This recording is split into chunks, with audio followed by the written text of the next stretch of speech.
Well, yeah, you've hit the two words on the head right there. I'll never be that surprised by his form because, as they say, form's temporary, class is permanent, and he's always going to be a great tennis player. But given the physicality of the game right now, that was the element that I was most keen to see. And I thought he did well against TFO in his first match because hasn't played for such a long time. TFO is a physical player. I thought his movement was good, but he definitely took me by surprise against Zverev. I thought his movement was at a different level to the first round. He played some fantastic tennis, and as ever, he showed his competitive instincts to be behind the eight ball in the third set, and Zverev serving for the match, and suddenly he turned it around to win the last three games and really pull off a fantastic win that he'll take so much confidence from. We just have to keep our fingers crossed that he pulls up okay because it's a 2.5 hour match on the back of a tough first round match. So hopefully his body is recovering okay.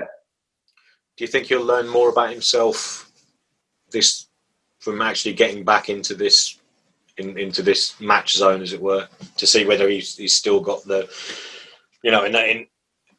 to make a real impact at Flushing Meadows? Yeah, I mean, the amazing thing is everybody's learning more about Andy, and that's not just the tennis fraternity, that's the medical fraternity, because what he is doing is unprecedented. No one's come back with a steel hip at his age to play the highest level in professional sports. So, in the context of new hips, Andy, what he's doing has never been done before. And I think when he said it in an interview that I listened to,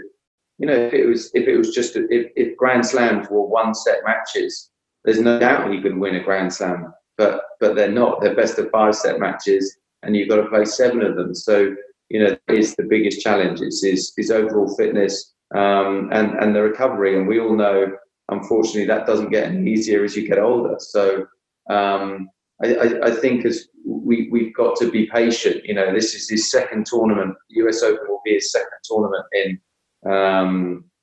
sort of 10 months. And if he could win 1 or 2 rounds, I think that would be an amazing achievement. But this is about him on a journey to try and build up the strength in tournament conditions to maybe be more competitive at Wimbledon. Yeah, I think with Konta, she didn't have a particularly good start to the year, and I think therefore this extended break, you can almost wipe the slate clean and say, okay, well, we start again. She's in a new coaching relationship with Thomas Hogstead. And the way she played yesterday was very impressive.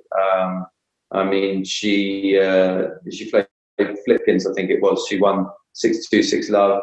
And with Jo, at times it seems like it's slightly all or nothing. And I think what she's got to understand is that she doesn't need to play perfect tennis. She's got such a good game. If she is solid and plays at 7.5, 8 out of 10. It's going to be good enough to beat a lot of girls. Against the very top ones, she'll need to, up her game. But to bring that consistency, if she can maintain those levels for long periods, I see no reason why she can't be back in the top 10. Serena did unbelievably well to win yesterday.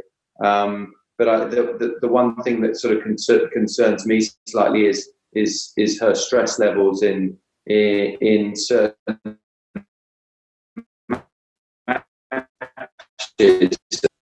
and that was, we all know she's an unbelievable competitor, but she does get extremely anxious on the court, and obviously once you get to the latter stages of a Grand Slam and she's trying to equal Margaret Court's record, I think that will be very, very draining on her, and so her level has been good, but that's one area that I look out for.